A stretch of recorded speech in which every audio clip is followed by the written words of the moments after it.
They say everyone has a price, but in dark psychology, it's not always money, it's not even attention, it's access. Access to your mind before you notice it's being opened. And once someone knows where your emotional buttons live, they don't need to ask permission. They just push calmly, repeatedly, until you start calling it your own idea. These are not games. These are tactics, and they work. On anyone. Yes, even you. The entry point, no one walks into a trap thinking they're being hunted. That's the point. You don't notice the trap because it looks like something you want or need. Dark psychology doesn't begin with aggression. It begins with comfort. You feel seen, understood, safe. That's the bait. And once your defenses lower, the entry point opens. Let us walk through the first cracks, the subtle openings manipulators use to slip into your psyche. Here are 4 of the most effective entry tactics, explained with zero fluff. They reflect your world until it becomes theirs. The fastest way to gain someone's trust isn't to be honest. It's to sound familiar, to echo their words, mirror their emotions, adopt their language and fears. You think they get me. But what's happening is calibration. They're learning your rhythm, your triggers, your blind spots, all while feeding them back to you. You drop your guard because it doesn't feel like a stranger. It feels like you're finally being heard. But what's really happening is alignment. Once the echo is strong enough, they don't need to speak. You'll do the convincing for them. They don't kick down the door. They slide in through the cracks. Unlike what movies show, real manipulators rarely confront you. They imply. They suggest. They ask questions that lead you somewhere, gently, casually. Example, are you sure that's what you meant to say? Or I guess I just assumed you were more thoughtful than that. They package control as curiosity and doubt as concern. Before you know it, you're explaining yourself for things you didn't do wrong. And when you defend yourself, they're already inside your head. They find your wounds, then press gently. You've told someone about your past. They listened. They remembered. Now they use it.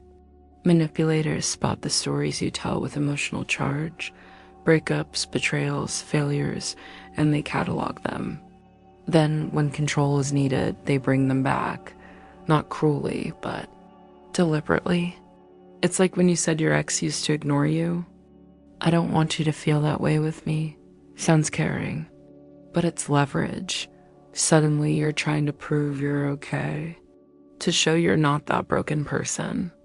And while you perform emotional stability, they move the pieces around you. They collect small yeses until you don't realize you've handed over control. Every manipulator knows this. Big asks don't work, but small agreements, they stack.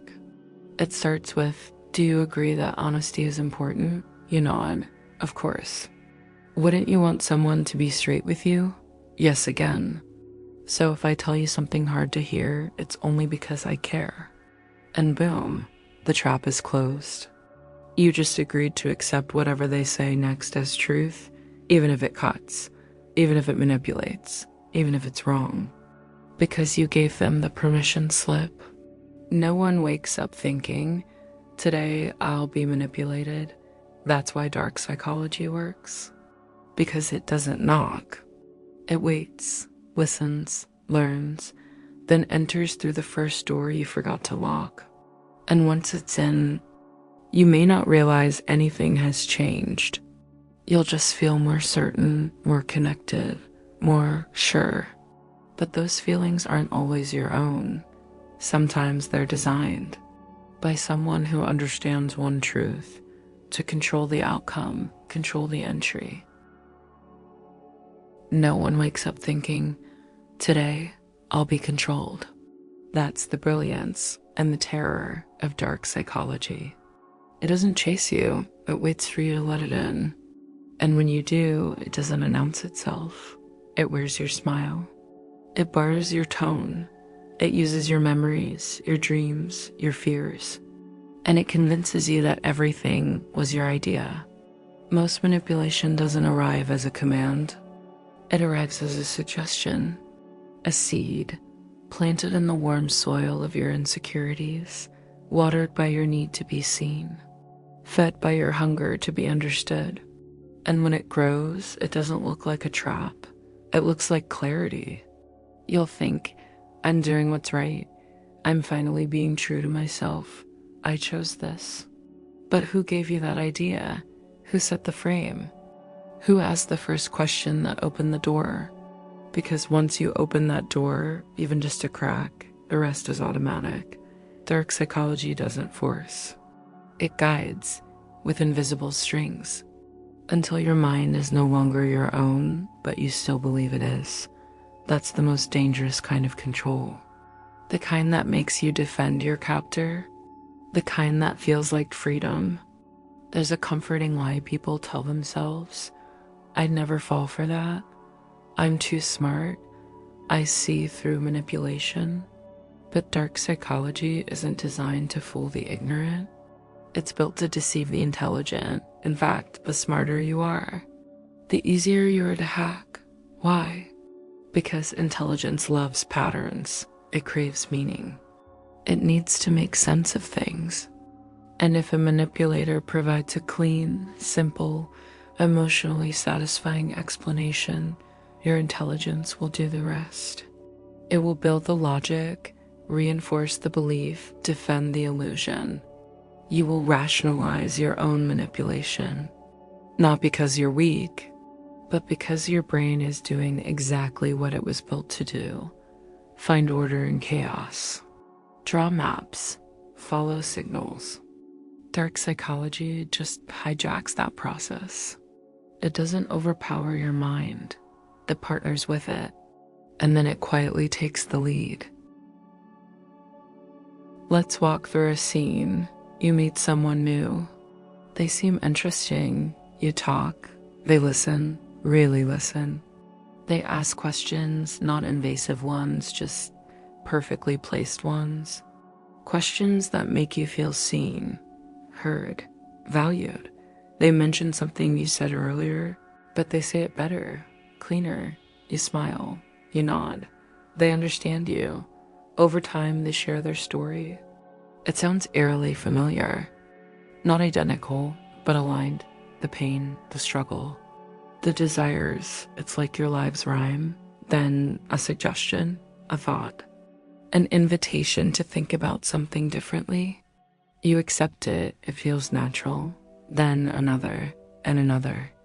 And soon your perspective begins to shift. You feel closer to them.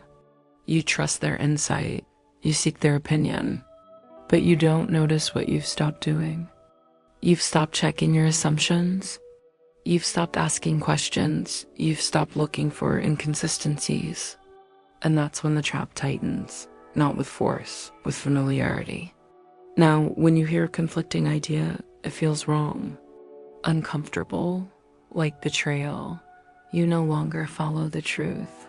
You follow the voice that makes you feel safest. And if that voice belongs to a manipulator, you're already theirs. I understand you isn't always a gift. Sometimes it's bait. Empathy is one of the most powerful human connectors. It builds bridges, it softens pain, it makes you feel less alone.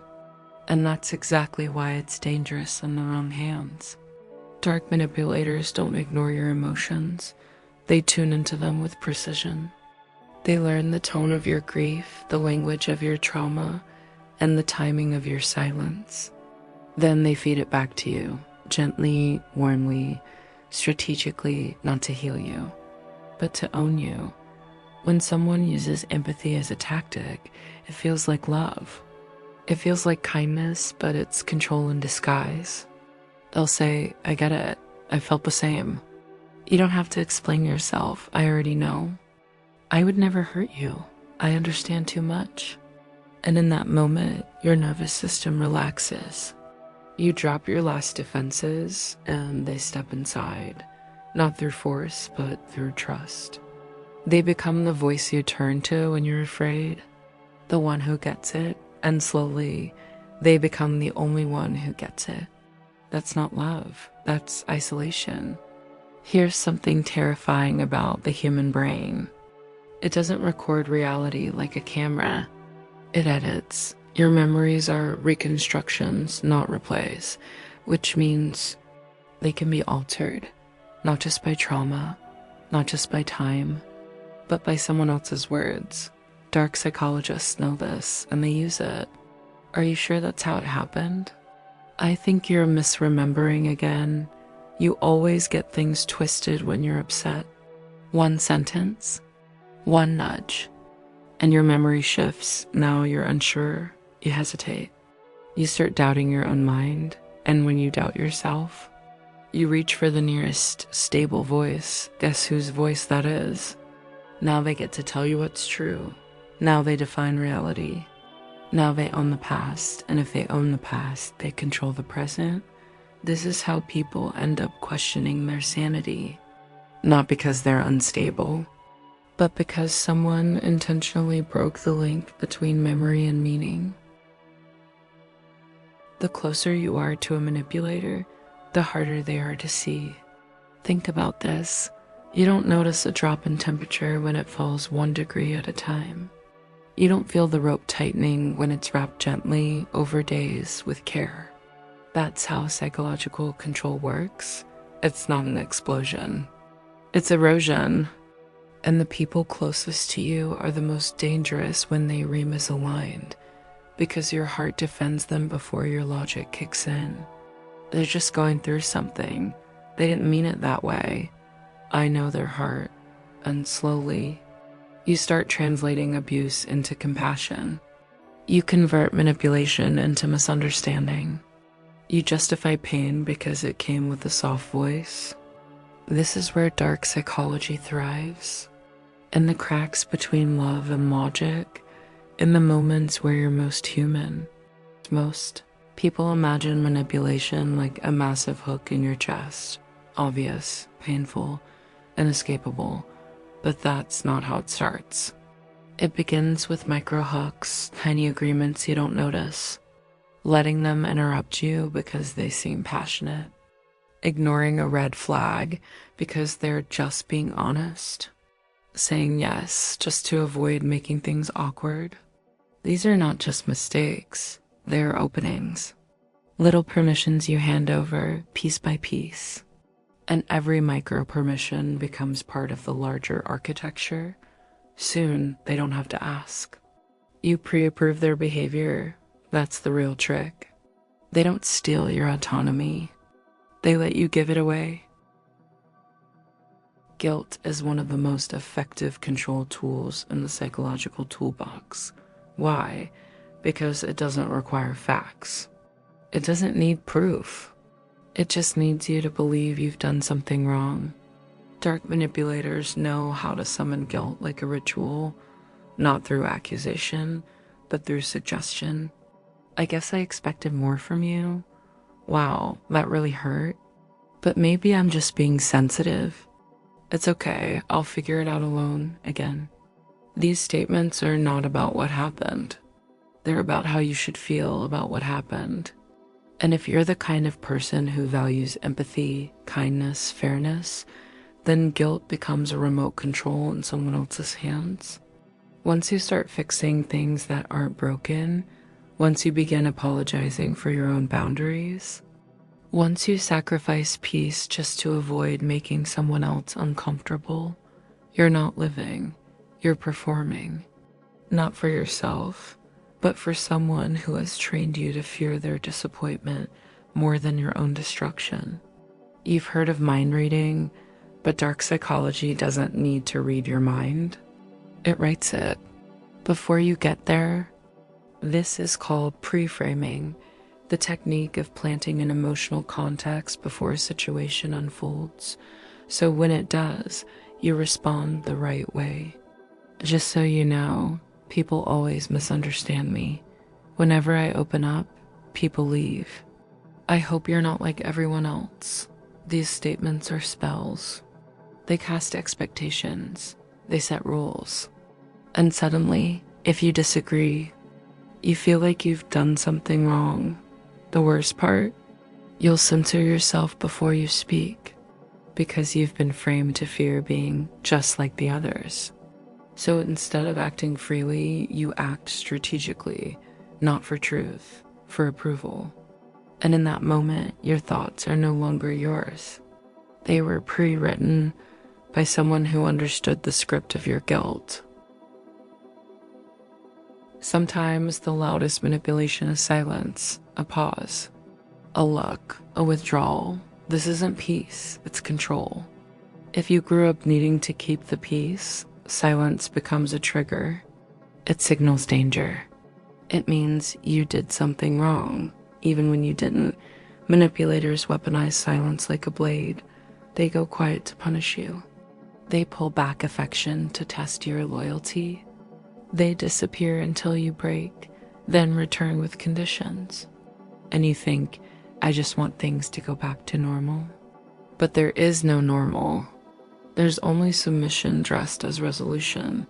This is called withholding, and it's not passive. It's predatory, because silence isn't absence, it's presence with intent. It's a vacuum where your thoughts echo, and those echoes are shaped by fear. You begin to fill in the blanks for them. You apologize just to get a response. You offer more just to feel less alone. That's not communication, that's training. It doesn't feel like manipulation when it's happening. It feels like connection. It feels like safety, but real safety isn't based on fear of losing someone. It's built on freedom. When you find yourself walking on eggshells, rewriting your truth to avoid conflict, doubting yourself even when you know you're right, you're not safe. You're being controlled, and the trap is already closed. Not with a lie, with a truth that's almost yours. Not with aggression, with kindness that asks for nothing at first. Not with roles, with exceptions. You're different, you get it. You're not like the others, not with commands. With options, carefully crafted to look like choices, not with fear, with safety. A deep, intoxicating sense that this person sees the real you. But here's the thing, they don't. They see the version of you they can use. They praise your openness so they can weaponize it. They reward your honesty so they can rewrite it. They cherish your attention so they can control your direction. And every time you make excuses for them, every time you say, it's not that serious, you're handing them the master key. The purpose of this chapter wasn't to make you paranoid. It was to help you see the entry point before they do. Because once someone is inside your mind, they don't need to convince you. They just need to nudge. You'll do the rest. You'll defend them. You'll justify them. You'll call it love or growth or fate. But it was never yours. It was placed there. Dark psychology works not because it's loud, but because it's right below the threshold of awareness. This chapter was the flashlight, the awareness, the line between choice and programming. The shortcut to your mind is your heart. They don't need to change your mind.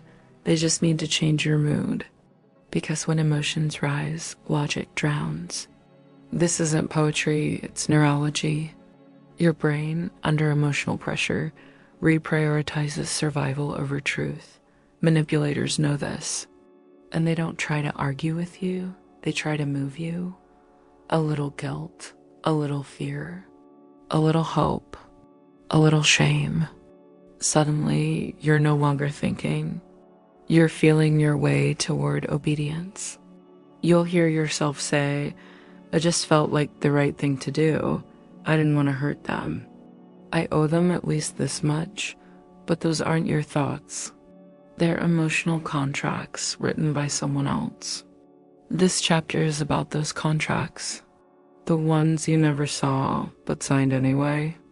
Emotional levers, the 4 primary tools of control. These are the core 4.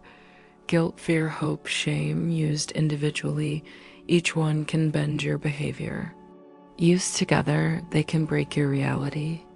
Let's dissect each. The invisible chain you wear willingly. Guilt isn't pain. It's a promise, a silent agreement that you owe someone something. Manipulators don't scream accusations, they whisper expectations. They frame your decency as a debt. After everything I've done for you, I never asked for much. I just thought you were better than that. You don't argue, you perform. You overextend. You say yes to things that make you small. You call it kindness. It's not. It's emotional debt servitude. The trap? You believe you're being good. But what you're actually doing is proving loyalty through sacrifice. Manipulators keep tabs. Every favor becomes a receipt. And eventually, your very sense of worth becomes tied to their approval. You don't feel free. You feel obligated. And that's not connection. That's control. The fastest way to submission fear doesn't need a cage. It builds one inside your head. Fear of conflict. Fear of abandonment. Fear of disappointing someone who loves you. Fear of being labeled difficult, crazy, selfish. Manipulators don't always threaten directly. They imply. They suggest. They create scenarios in your mind that keep you walking in circles. You're being paranoid. Why would you say that and ruin this? If you really cared, you wouldn't be so negative. And now you hesitate. You second-guess yourself. You pull back your boundaries before they can even be tested. That's how fear works in dark psychology. It doesn't slam doors. It teaches you to close them yourself. The most addictive drug in the game, people think hope is harmless. It's not. It's lethal when used wrong. Hope keeps you waiting for better, even when nothing changes. Hope keeps you forgiving, explaining, trying harder. Manipulators weaponize hope through breadcrumbs, a moment of vulnerability after weeks of neglect, a kind word after a storm of coldness, a promise of someday that never arrives. Hope keeps you stuck in the story of potential, not the reality of behavior. It makes you say things like, I know they're capable of love. They're just scared. If I stay, they'll see I'm different. But staying doesn't prove your love. It proves your control. They know how much to give you and when to keep you hooked. Hope becomes the leash, and your dreams become your cage. The silent assassin of self-worth shame is not about what you did. It's about who you think you are. Manipulators don't always call you names. They make you name yourself. You always overreact. You're just too emotional. You make everything about you. Now you question your reactions. You stop speaking up. You look at yourself through their lens. You don't see someone being manipulated. You see someone too broken to be loved right. Shame dissolves your fight. It makes you complicit in your own abuse. You begin to believe that you deserve it. And once you believe that, you won't escape. You'll punish yourself for even thinking about leaving. Shame is how manipulators convince you that your suffering is your fault. Real-world examples, subtle but strategic. Let's make this real. You've seen these tactics, you just didn't know what they were. Example 1, the guilt text. It's okay, I didn't expect you to show up anyway. You've got a lot going on, I'll manage.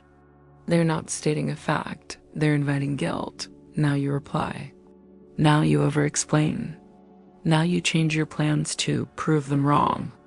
They never asked. They didn't need to. Your guilt did all the work. Example 2, fear by suggestion. I just wish I could tell you everything. But I can't trust everyone. Now you're uneasy. You start wondering what you did wrong. You ask questions. You try harder. You walk on eggshells because the message is clear. Displease me and you'll lose access. No threat was made, but fear took root. Example 3, hope in the apology. I'm sorry, I'm just scared of losing someone like you. You make me feel things no one else does. That sounds beautiful. It's not. It's a trap dressed as intimacy. They admit just enough weakness to reset the cycle, to keep you invested, to silence your doubt. It's not an apology, it's bait. Example 4, shame in disguise. You know what? Maybe I'm just not meant to be loved by someone like you. Now you're the bad guy for having boundaries, for asking for respect, for needing consistency. And you don't just feel bad, you feel like a bad person, so you shrink, so you give in, so you make up for asking for too much. Why emotionally intelligent people are easier to manipulate? Here's the harsh truth. The more emotionally aware you are, the more vulnerable you may be, because you're empathetic. You want peace, not power. You're sensitive to others' moods. You feel things deeply and assume others do too. But manipulators aren't playing with emotion to connect. They're playing with it to control. They observe your empathy like a weapon. They test your reactions like a scientist. They calculate your guilt threshold. They measure how quickly you cave under tension. And then they tailor their behavior to your sensitivity, not because they care, but because they see your softness as access. Emotional hooks, what they sound like in your head. How do you know when you've been emotionally leveraged? Here's what the internal voice usually sounds like. I should give them one more chance. Maybe I'm just being too sensitive. They didn't mean to hurt me. I don't want to make them feel abandoned. If I love them enough, they'll change. These are not thoughts. They are responses planted by emotional conditioning. You're not analyzing. You're reacting. Why emotionally intelligent people are easier to manipulate? Here's the harsh truth. The more emotionally aware you are, the more vulnerable you may be, because you're empathetic. You want peace, not power. You're sensitive to others' moods. You feel things deeply and assume others do too. But manipulators aren't playing with emotion to connect. They're playing with it to control. They observe your empathy like a weapon. They test your reactions like a scientist. They calculate your guilt threshold. They measure how quickly you cave under tension. And then they tailor their behavior to your sensitivity, not because they care, but because they see your softness as access. Emotional hooks, what they sound like in your head. How do you know when you've been emotionally leveraged? Here's what the internal voice usually sounds like. I should give them one more chance. Maybe I'm just being too sensitive. They didn't mean to hurt me. I don't want to make them feel abandoned. If I love them enough, they'll change. These are not thoughts. They are responses planted by emotional conditioning. You're not analyzing. You're reacting. The cycle of emotional control hook, drop, repeat. Emotional manipulation doesn't work in a straight line. It works in loops. The cycle is simple. The hook, they create intense emotional connection. The drop, they suddenly withdraw, shift, or attack. The chase, you feel off balance, desperate to fix things. The reward, they offer validation, love, or guilt relief. If you comply. The reset, things feel better and you believe the worst is over. And then it starts again. This isn't chaos. It's calculated conditioning. Every loop reinforces the bond. You become addicted to resolution, not because you love the person, but because you hate the anxiety they trigger in you. And over time, your nervous system rewires. It learns that peace only comes from pleasing them. Why the longer you stay, the harder it feels to leave, you might wonder. Why do people stay in toxic emotional dynamics for so long?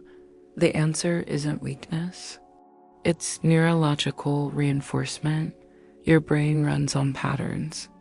And emotional manipulators install patterns by creating unpredictable reward cycles. It's the same method casinos use: small wins, random losses, occasional big highs, never a clear logic. You keep playing, not because you're winning, but because you remember when you won. That's what hope does. That's what emotional leverage sustains. Eventually, leaving feels impossible. Because even when it's bad, your brain whispers, but what if they change? What if I leave right before it gets better? That's not love. That's programming. Trauma bonding is the psychological glue of abusive emotional cycles. It forms when periods of harm are interrupted by moments of comfort, not healing, not resolution. Just enough sweetness to reset your fear. The formula is always the same. They hurt you, you react. They pull back, you miss them. They return softer, you reconnect. Your nervous system is confused. It starts linking pain with love, conflict with intimacy, and withdrawal with desire. Soon, abuse feels like connection, and respect feels boring. That's the trap. And the longer this goes on, the more your mind equates suffering with loyalty. You'll say things like, "No one's ever made me feel like this. We've been through so much together. They push me, but it's because they care." But this isn't connection. It's chemical imprisonment built on cortisol, adrenaline, and dopamine, not devotion. When emotions are hijacked, logic doesn't break the spell.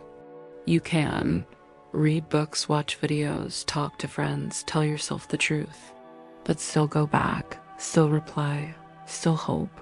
Why? Because the emotional leverage doesn't live in your thoughts. It lives in your body. Your anxiety spikes when they're upset. Your heart rate drops when they say, "I'm proud of you." You've been trained, like Pavlov's dog, to respond emotionally, not intellectually. And unless you retrain your reactions, you'll keep returning to what hurts you and calling it fate. When they make you feel responsible for their pain, a manipulator rarely demands your care. Instead, they reflect your empathy back at you, distorted, amplified, and used as leverage. They mirror your kindness. They mirror your values. They mirror your dreams. At first, it feels like compatibility, but it's not. It's strategy. And once you're invested, the mirror begins to crack. Suddenly, your boundaries hurt them. Your truth makes them sad. Your needs trigger their fears. You're no longer caring for someone. You're caring for how someone feels about you. And now you believe that your tone causes their anxiety, that your requests are selfish, but their moods are your responsibility. This is how empathy becomes your prison. They never need to yell. They never need to threaten. They just imply, if you really cared, you wouldn't do this to me. You break, you bend, you comply. Not out of fear, but out of compassion weaponized against you. When emotional leverage works, it feels like love. But what you're actually experiencing is submission dressed as intimacy. You're not loving freely. You're loving carefully. You monitor every word. You measure your tone. You suppress your instincts. Why? Because the emotional cost of being honest is higher than the price of staying silent. You begin to think, I need to change how I talk. I shouldn't make them upset again. Maybe I'm just too reactive. These aren't realizations, they're symptoms of emotional erosion. Real love doesn't shrink you, it expands you. If you find yourself smaller, quieter, less certain, if you're editing your soul just to avoid conflict, you're not in love, you're in a system. And systems don't need affection, they need compliance. Let's get clearer. You may not be able to feel your way out of manipulation, but you can begin to recognize it. Here's a quiet surgical checklist. Do you feel more anxious around their silence than their presence? Do you apologize for things that don't feel wrong? Do you anticipate their reactions before you speak? Do you second guess your memories after arguments? Do you find it harder to say no the longer they're around? Do they give you just enough to keep you from walking away? Do your boundaries feel like sins? Do you confuse their emotional intensity with emotional depth? If you said yes to more than two, you're not in a relationship. You're in a leveraged agreement where your feelings are currency and they control the economy. Leaving someone physically is hard, but disconnecting emotionally, that's the real war.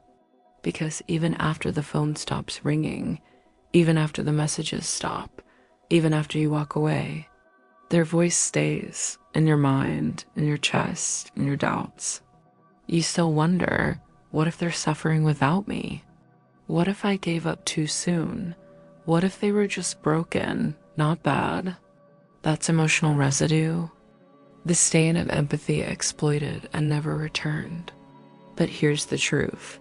You are not responsible for the pain they refuse to heal. You are not required to suffer just because someone else refuses to grow. You are not obligated to prove your love to someone who weaponized it. Emotional disconnection begins with permission to feel guilty and still walk away, to feel sadness and not go back, to feel doubt and still know you're right. Going no contact gets framed as revenge or immaturity or drama. It's not. It's a boundary for your brain. No contact removes the hooks. It stops the cycle. It denies the manipulator access to the lever system they spent months building. Because if they can't hear your tone, feel your presence, read your energy, test your patience, they can't pull the strings. No contact isn't silence. It's safety. It's neurological detox. It is the clean break your emotional system needs to start firing on your terms again, not theirs. Emotional sovereignty is the ability to feel without being puppeted, to love without being used, to care without being captured, to give without being guilted. It doesn't mean becoming cold. It doesn't mean avoiding all connection. It doesn't mean fearing vulnerability. It means you know where you end and they begin. You no longer confuse their crisis for your responsibility. You no longer need to explain yourself 10 times just to feel valid. You can say no without apologizing. You can leave without writing a speech. This isn't cruelty, it's clarity. The kind that only comes after emotional leverage has been removed, when your feelings are yours again, when your nervous system breathes again, when your peace isn't based on their mood anymore.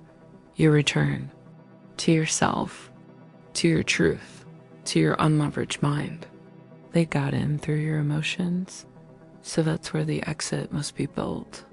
Not through one final argument, not through closure. Not through getting them to understand.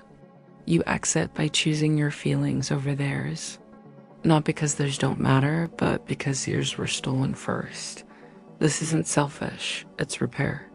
Emotional leverage isn't loud. It's quiet.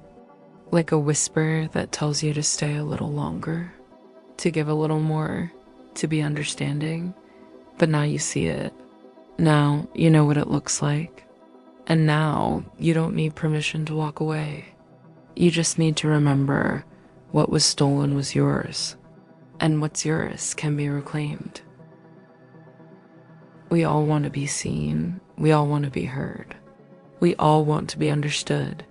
It's one of the deepest psychological needs in the human mind, to feel that someone else gets us.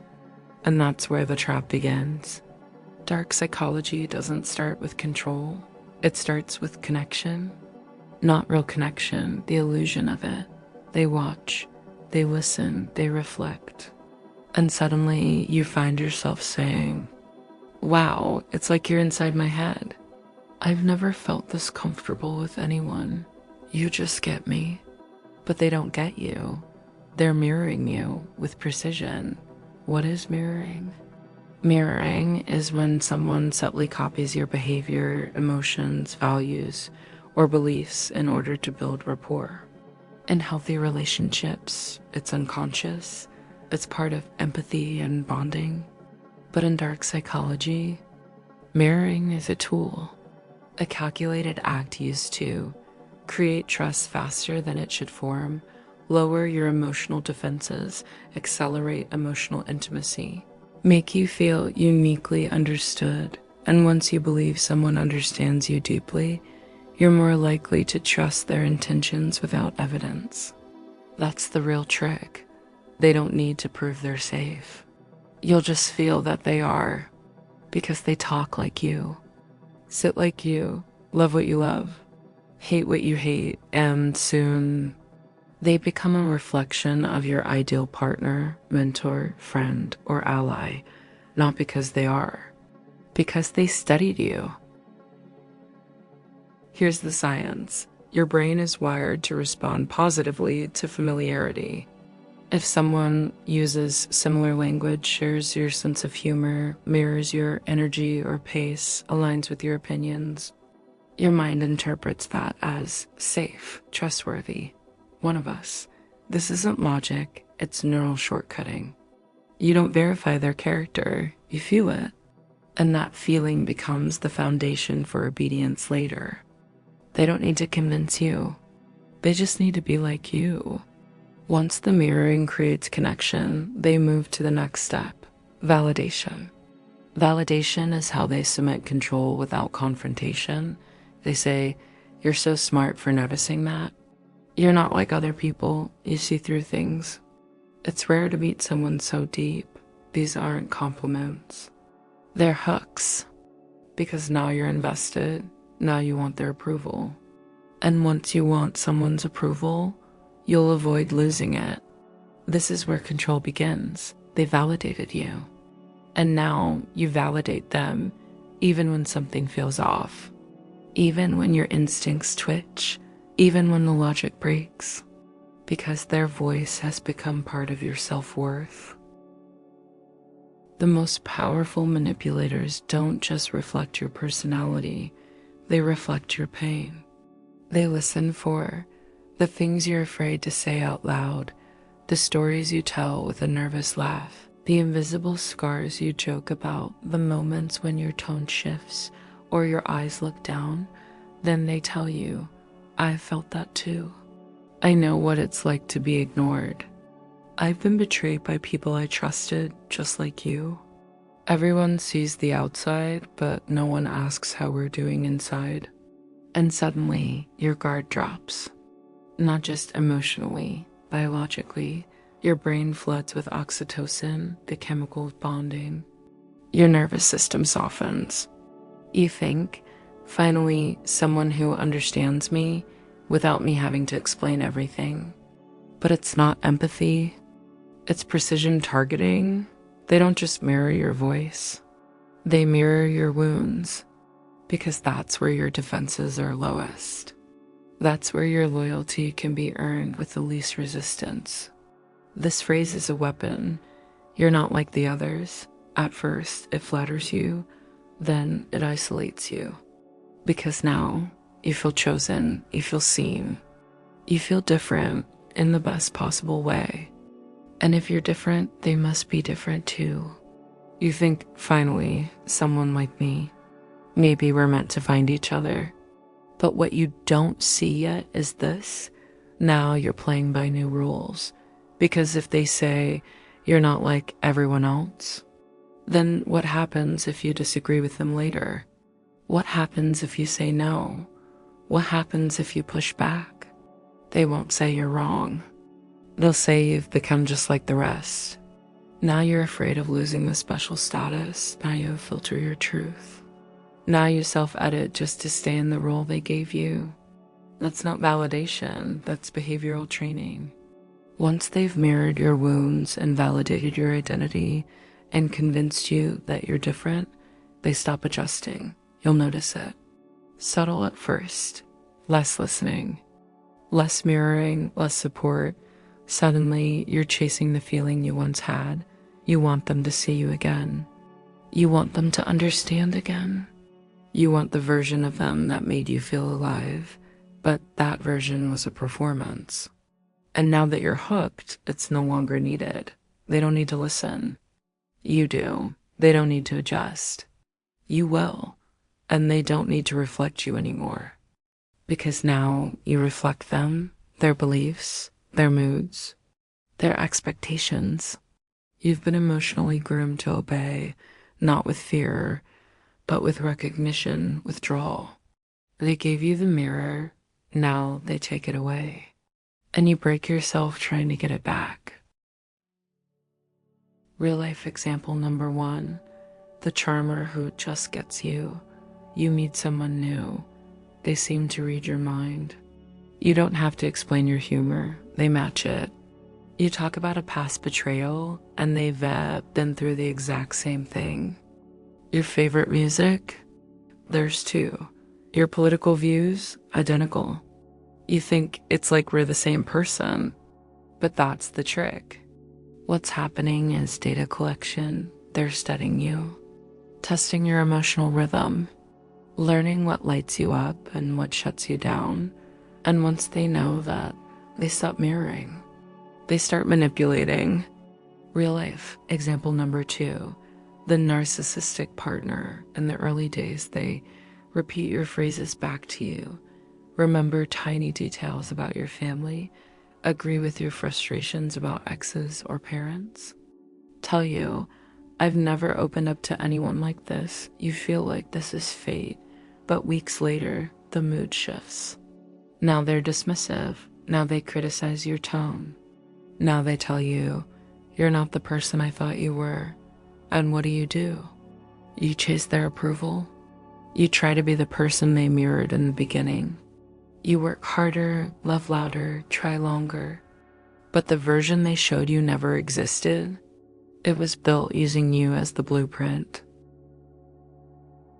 Real life example number 3, the manipulative coach, guru, or mentor. They call you gifted. They say you have potential others don't see. They tell you that your past traumas make you special. They say things like, I don't normally open my circle to people, but I see something in you. You feel chosen, validated, seen. But then they ask for more loyalty, more time, more silence when they cross boundaries. And when you question their methods, they say, I thought you were one of the few who understood. Maybe you're not ready for this level yet. Now you're scared of being ordinary. You obey to keep their approval. That's not mentorship. That's identity control. The shift from intimacy to programming. Once you've been mirrored and validated long enough, your sense of self becomes tied to them. You feel safe when they approve. You feel anxious when they withdraw. You crave their closeness, not because it feels good anymore, but because it once did. That's how intimacy becomes obedience. You start adapting. Your opinions shift to match theirs. Your tone softens to avoid confrontation. Your boundaries fade to keep the connection. Your silence grows because speaking up feels risky. At this stage, your identity is no longer stable. It has become codependent on the person who built it with a mirror. After weeks or months of mirroring and validation, you start to doubt yourself more than ever. Why? Because the manipulator replaced your internal compass with theirs. Now you second guess what you said, how you said it, whether your emotions are valid, whether you overreacted again. You begin to tell yourself, maybe I'm the one causing problems. Maybe I misunderstood their tone. They wouldn't change unless I gave them a reason to. This is where self-trust begins to rot. You no longer trust your feelings because they often get dismissed. You no longer trust your memory because every disagreement ends in confusion. You no longer trust your intuition because it always leads to conflict. The voice that once protected you becomes quiet, and theirs becomes louder inside your own head. At this stage, The manipulator doesn't validate you often. They don't need to. You're already trained. But every now and then they offer a hit, a text that says, "I miss your mind," a compliment, "No one sees things like you do," a random moment of attention when you are about to give up and it feels euphoric, like everything is okay again. Like maybe you were overthinking. Like maybe they really do care. But this is not love. It's relief. You're not happy. You're just no longer drowning. You're not safe. You're just not being punished for now. This is the addiction cycle, intermittent reward, the most powerful psychological pattern in human behavior. By now, your behavior has changed. You text carefully, you filter your tone, you choose your words based on how they'll react, you suppress truths to avoid rejection. This isn't compromise. This is obedience built on uncertainty. And here's the brutal twist. The less validation they give you, the more valuable it becomes when they do. Now you're willing to do more, give more, tolerate more, just for another drop of recognition. That's how obedience becomes loyalty, even when you know better. Even when others warn you, even when you're in pain. Because deep down, you're still chasing that original feeling. Finally, someone who sees me. But the person you're chasing was built using your own reflection. To break free from mirroring and validation control, you must first see the mirror. Ask yourself, are they really like me? Or do they just reflect me? Do they challenge me when I grow, or only when I pull away? Are their values rooted in action or just in shared opinions? Do I change who I am to stay in their approval zone? Because once you realize that the connection was a copy, it becomes easier to question their control. And once you see the mirror, you stop mistaking recognition for reality. Every manipulator has one weak spot. They need your reflection to stay powerful. So what happens when you disagree calmly, hold a boundary and don't apologize, speak a truth that isn't pleasing, say, "I don't see it that way," and walk away? Their power glitches because you're no longer mirroring back admiration, fear, or approval. You're not playing your role. You're not in sync. And now they face a threat. You with your own mind. The stage isn't loud. It's quiet. It sounds like, "I'm not sure what I believe anymore. I don't know who I am without them. I used to feel so strong. What happened?" That's not weakness. That's withdrawal from an identity that was never fully yours. So rebuild slowly. Reconnect with your true preferences. What do you like when no one's watching? Write down thoughts you're afraid to say. Your truth still lives in your voice. Speak it to paper first. Seek reflection from healthy people. Not flattery, truth. Gentle truth. Reject love that only exists when you're compliant. If it disappears when you show boundaries, it was never love. Mirroring and validation are not inherently evil. They're tools, but when used with dark intent, they bypass the mind and reprogram the self. And if someone can make you feel seen, they can also make you feel invisible, just to keep you chasing that same light again. True connection doesn't require reflection. It requires presence, a solid self, a stable truth. The next time someone says, "I understand you better than anyone," make sure they're not just holding your own words against you. At first glance, it seems harmless. "Can I ask you a quick favor? Mind signing this small thing?" You wouldn't mind helping just a little, would you? You say yes because it's small, because it's polite, because you're not the kind of person who says no to something so simple. But that first yes is not the end.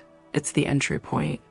This is the foot in the door technique, a psychological strategy where someone gets you to comply with a small request. So you're more likely to agree to a larger one later. It works because of a principle called commitment consistency.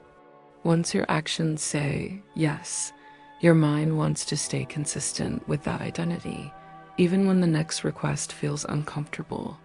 How it hooks you, let's break it down. Step 1, they ask for something small.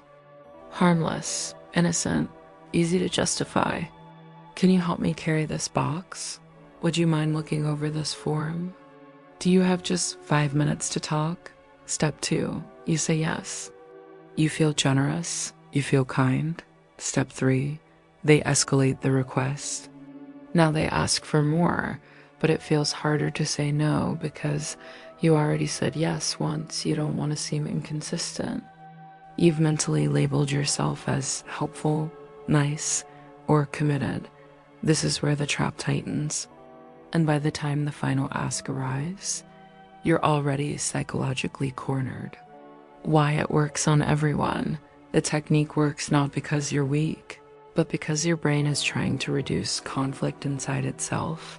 You want your actions, beliefs, values to all match. When they don't, you experience cognitive dissonance, a form of internal stress. So rather than admit, I made a mistake by saying yes at first, your brain will say, this is still the right thing to do. You'll rationalize the bigger ask as a continuation of your values, even if it now feels wrong. The slippery slope into deeper compliance, it starts with a signature, a phone call, a minor favor, then becomes a financial contribution, a commitment of time, a change in behavior, a compromise in ethics. Dark psychology abusers use this to get inside relationships, push boundaries in intimacy, infiltrate belief systems, turn reasonable people into accomplices. And often, the victim doesn't even realize what's happened because each step felt like a continuation of who they were. But by the time you say, how did I get here? It's already too far.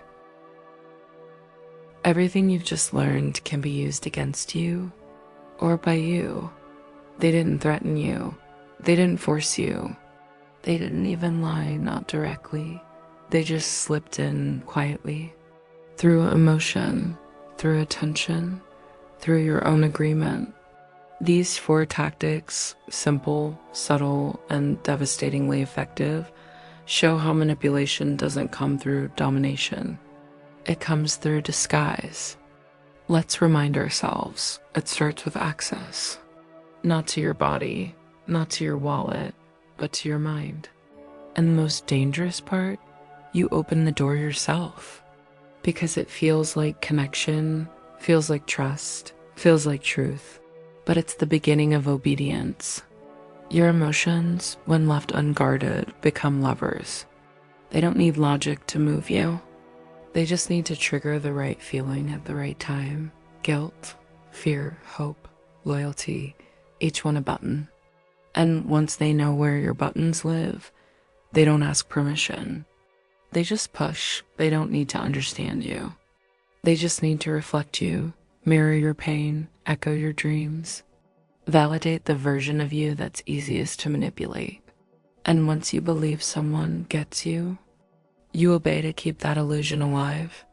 You didn't fall into the trap. You walked in, one step at a time. One yes. One favor, one polite nod. But that's all it takes. Because once you act like someone who agrees, you'll keep agreeing. Just to stay consistent with yourself.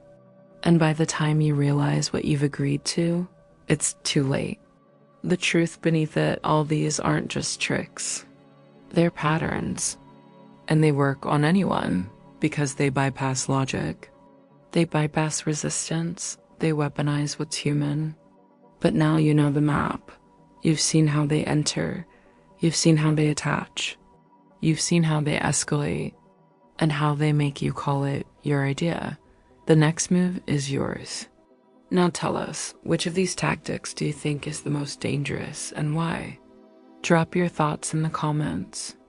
Someone reading them might realize it's already happening to them.